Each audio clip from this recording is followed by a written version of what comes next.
പാലക്കാട്, കോഴിക്കോട് ജില്ലകളിൽ ഉഷ്ണതരംഗ സാധ്യത തുടരും. ആലപ്പുഴ, കോഴിക്കോട് ജില്ലകളിൽ രാത്രി താപനില ഉയരുമെന്നും കാലാവസ്ഥാ വകുപ്പിന്റെ മുന്നറിയിപ്പുണ്ട്.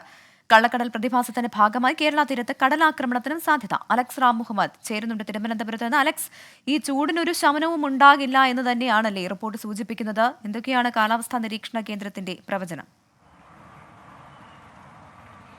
പ്രവിധ, തീർച്ചയായും സംസ്ഥാനത്തെ ഈ ഉയർന്ന ചൂടിന്റെ സാഹചര്യം ഈ ഒരാഴ്ച കൂടി തുടരുമെന്നാണ് കേന്ദ്ര കാലാവസ്ഥാ വകുപ്പ് അറിയിക്കുന്നത്. ഇന്നതാ 1 മണിക്ക് വരുന്ന ഏറ്റവും പുതിയ മുന്നറിയിപ്പ് അനുസരിച്ച് പാലക്കാടും കോഴിക്കോടും ഉഷ്ണതരംഗ മുന്നറിയിപ്പ് നൽകുന്നു കേന്ദ്ര കാലാവസ്ഥാ വകുപ്പ്. അതോടൊപ്പം തന്നെ ആലപ്പുഴ, കോഴിക്കോട് ജില്ലകളിൽ നിന്ന് രാത്രികാല താപനില മുന്നറിയിപ്പ് കൂടി നൽകിയിട്ടുണ്ടെന്നുള്ളതാണ് ഏറ്റവും പ്രധാനപ്പെട്ട കാര്യം.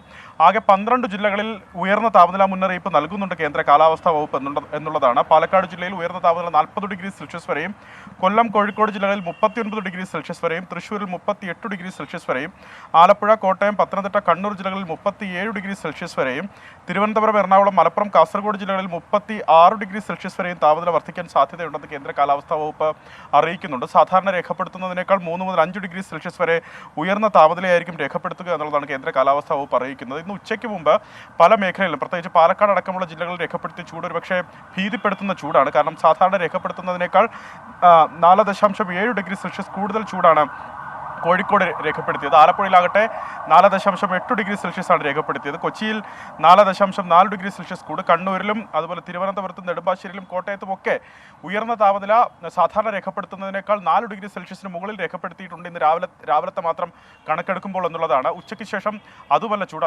അതിനേക്കാൾ കൂടുതൽ ചൂടാണ് ഉച്ചയ്ക്ക് ശേഷം അനുഭവപ്പെടുന്നത്. സ്വാഭാവികമായി അത്യുഷ്ടമാണ് ആളുകൾ അനുഭവിക്കുന്നത്. അസഹനീയമായ അവസ്ഥയാണെന്നുള്ള കാര്യത്തിൽ ഒരു തർക്കവുമില്ല. അതിനാൽ കർശനമായ ജാഗ്രത തുടരേണ്ടതുണ്ട് എന്നുള്ളതാണ് ഇതുമായി ബന്ധപ്പെട്ട് പറയാനുള്ളത്.